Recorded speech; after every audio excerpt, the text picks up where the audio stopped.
todos.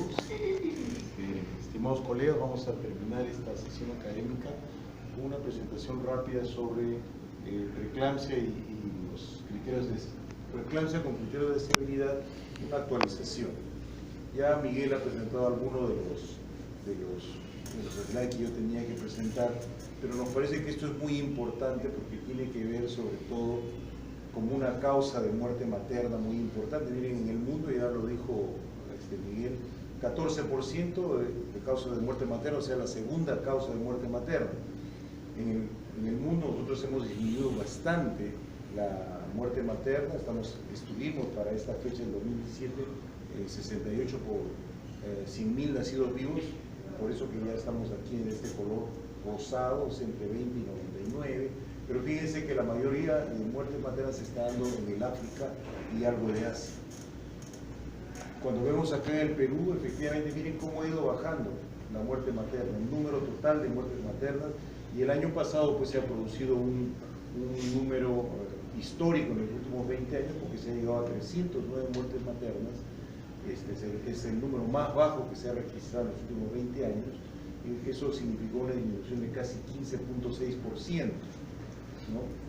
Y cuando vemos acá la procedencia de estas muertes maternas, ya lo ha mencionado Miguel, sin embargo, cuando vemos el número total de muertes maternas, vemos en Piura, en 2018 tuvo 29 muertes maternas y en 2019 29, o sea, ha mantenido ahí, a comparación de Ucayali, que fíjense, aumentó 10 muertes maternas más, y en la región San Martín 6 casos de muertes maternas más que el año anterior.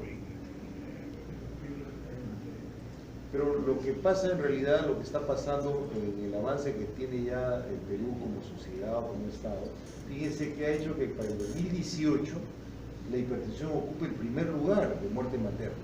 Eso nunca se ha dado, siempre ha sido de lejos la hemorragia.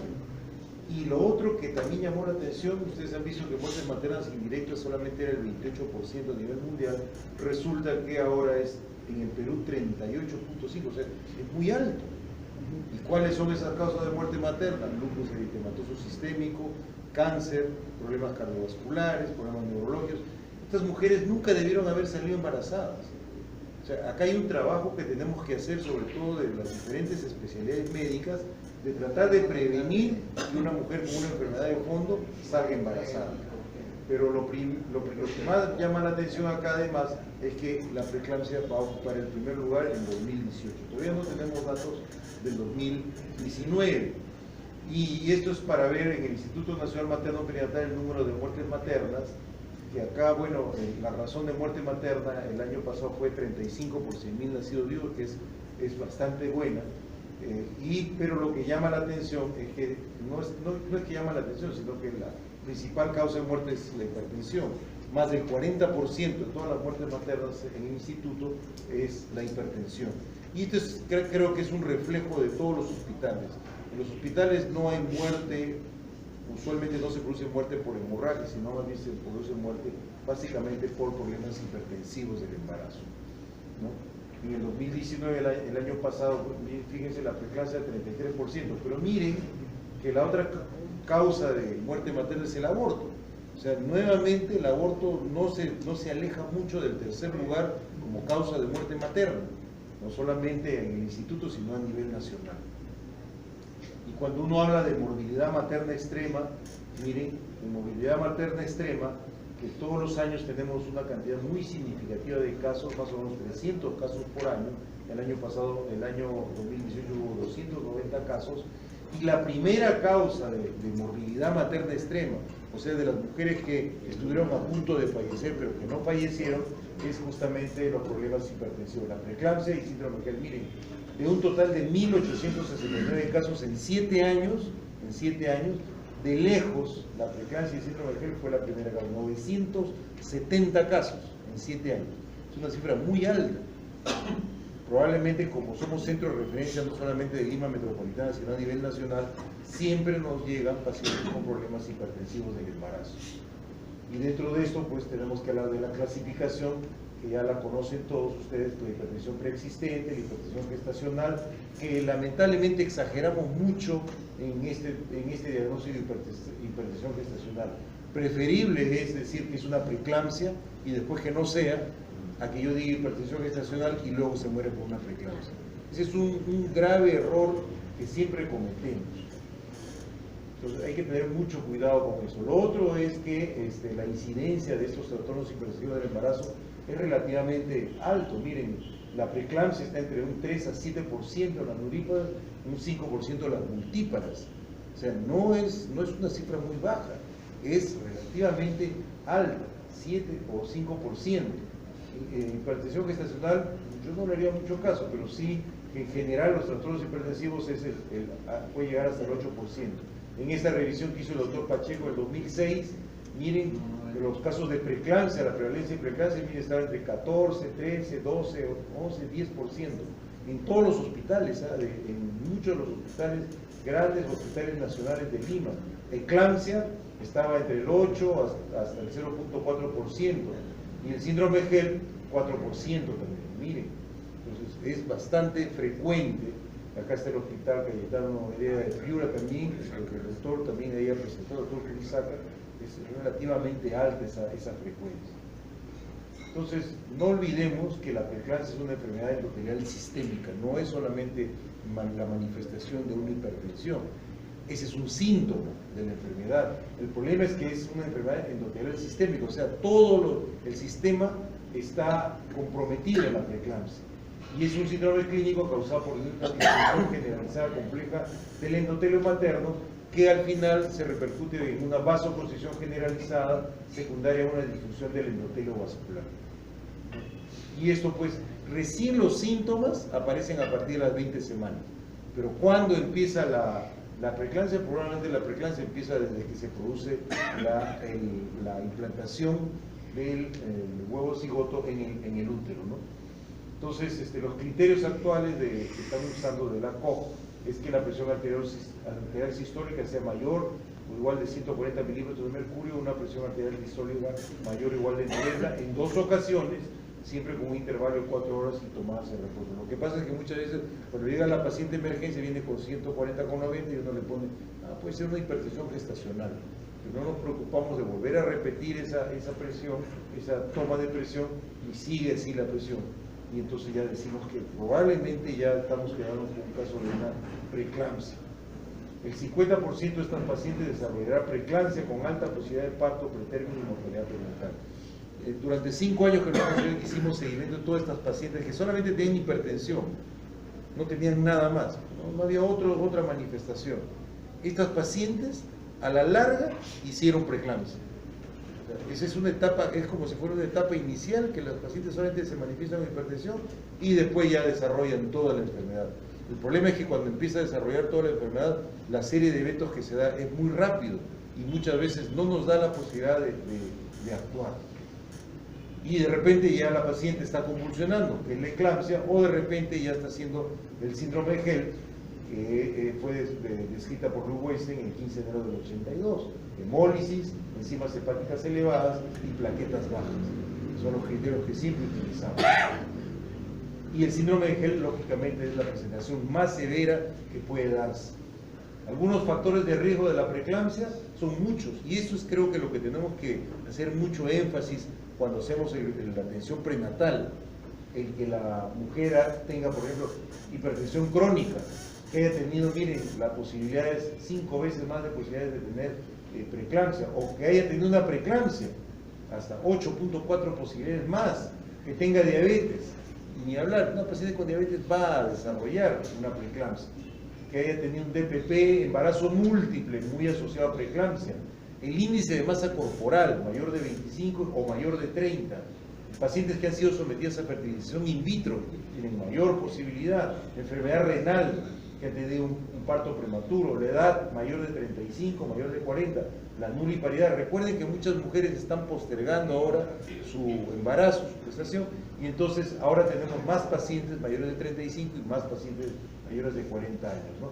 Lupus eritematoso sistémico y la nuliparidad. O sea, fíjense esa cantidad de factores que nosotros tenemos que tomar en cuenta al momento de hacer la atención prenatal. Esto es lo mismo, ¿no? Pero son de nivel de riesgo alto como factor de riesgo de preeclampsia, y el haber tenido la preeclampsia el embarazo múltiple, tener hipertensión crónica. Esto también hemos visto muy claramente cuando hemos hospitalizado pacientes con hipertensión crónica y resulta que a la semana, a las 2 semanas, ya desarrolla la preeclampsia. Estaba con hipertensión crónica.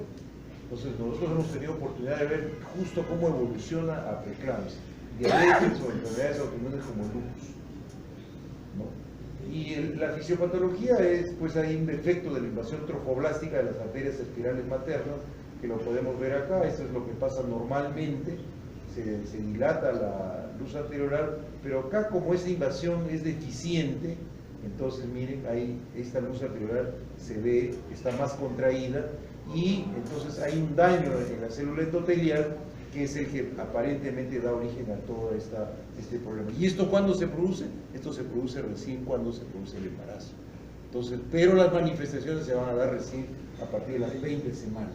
Hay un desbalance en una célula endotelial sana, hay un balance entre estos factores de crecimiento endotelial vascular y el factor de crecimiento placentario, con la tirosina quinasa y con la hemoglobina soluble. Miren, hay un equilibrio. Cuando hay este desequilibrio a favor de estos factores antiogénicos, la tirosina quinasa y la hemoglobina soluble, entonces va a haber una disfunción endotelial. Y esta disfunción endotelial es la que nos va a originar todo el resto de problemas: la vasoconstricción, aumento de la permeabilidad vascular, agentes procoagulantes. Entonces, todo depende mucho de este factor de crecimiento endotelial, ¿no? Entonces, la preeclampsia está justamente asociada con un exceso de factores antiogénicos circulantes. Hay un antagonismo fisiológico y no fisiológico del factor de crecimiento vascular endotelial, que está asociado a hipertensión arterial y proteína. El diagnóstico, ya hemos dicho, la hipertensión sistólica mayor de 140, mayor de 90, con un intervalo de 4 horas a partir de las 20 semanas. Si esto se produce antes de las 20 semanas, probablemente estamos hablando de una mujer que ya tiene una hipertensión crónica. Pero no hay que dejar a esta mujer porque esta hipertensión crónica luego se va a agregar una preeclampsia, ¿no? Criterios también de severidad que ha sacado la COG en el 2019 es ya decir, si una paciente le encuentra con presión sistólica mayor de 160 o diastólica mayor de 110 y es una preeclampsia con criterio de severidad, plaquetopenia menor de 100.000. Por eso que toda paciente con hipertensión tenemos que pedirle todo, pues, plaquetas, transaminasas, creatinina, una creatinina mayor de 1.1, entonces también ya es un criterio de severidad, edema pulmonar, inicio de cefalea o disturbios visuales. Todo eso es algo que nos tiene que hacer sospechar muchísimo en que va a haber una preeclampsia, ¿no? Ahora, ¿qué hacemos con una paciente con preeclampsia? Entonces, lo primero que tenemos que hacer es hacer un buen tamizaje, ¿no? Un buen tamizaje para detectar aquellos casos. Y de corroborarse el diagnóstico de hipertensión será un seguimiento muy cercano a la gestante que tendrá como objetivo prevenir o evitar el desarrollo de la preeclampsia. Entonces, hasta ahora, hasta la actualidad, no tenemos ninguna otra alternativa terapéutica que interrumpir el embarazo, ¿no? Se interrumpe el embarazo muchas veces, pero igual a veces todavía ya la preeclampsia se ha desarrollado como es una enfermedad endotelial sistémica y va a dar muchas complicaciones. Antes de ayer, una paciente que había sido posoperada de preeclampsia severa, con criterio de severidad, de repente empezó a bajar la hemoglobina, ya tenía como 8 días. ¿Qué pasó? Que se había roto el hígado, estaba haciendo un hematoma supracelulular hepático. Es un caso que no es muy frecuente. Han tenido que entrar a hacer un empaquetamiento hepático y la paciente ahora se está recuperando. Demorar la interrupción del embarazo puede derivar en la progresión de la preeclampsia, lo que finalmente producirá insuficiencia placentaria, disfunción orgánica múltiple, con un mayor riesgo de mortalidad materna y perinatal. Algo que siempre decimos es que todas estas pacientes con preeclampsia deberían entrar a una unidad de cuidados intensivos maternos. Entonces, eso es algo que debería hacerse en todos los hospitales. ¿Por qué es importante esto? Porque si bien es cierto hay unidades de cuidados intensivos, pero las unidades de cuidados intensivos generales priorizan muchas otras patologías, como un infarto de miocardio, una hemorragia por un traumatismo cefalocraniano, etc. Pero estas pacientes no las priorizan porque las ven que están bien y entonces las dejan, no las monitorizan en la unidad de cuidados intensivos maternos, ¿no? Fíjense, todo lo que hay que hacer es un monitoreo constante de todo en la medida que estamos viendo que si la paciente empeora muy rápidamente, ya tenemos que terminar el embarazo. Cuando tenemos los criterios de severidad, el uso de sulfato de magnesio ha demostrado que disminuye la mortalidad materna, nos disminuye mucho la mortalidad materna, y las dosis que usamos usualmente, que es 4 gramos de ataque y 1 gramo por hora, no van a tener ningún problema en cuanto a concentración sérica y toxicidad como se ve en este cuadro. Pero lógicamente hay que tener en cuenta si pierde el reflejo patelar, que nos hemos pasado la dosis, que puede llevar inclusive a una parálisis respiratoria y finalmente una parada cardíaca. O sea, nosotros no hemos tenido nunca, no hemos visto nunca un caso de esto, pero de todas maneras siempre es necesario recordarlo, ¿no? Y el otro tema importante es siempre usar antihipertensivos. ¿Por qué se usa antihipertensivos? Sobre todo cuando la presión sistólica es mayor de 105 y la diastólica mayor de 110. ¿Por qué? Porque eso me puede llevar a insuficiencia cardíaca, isquemia miocárdica, injuria renal o, más grave todavía, una hemorragia cerebral.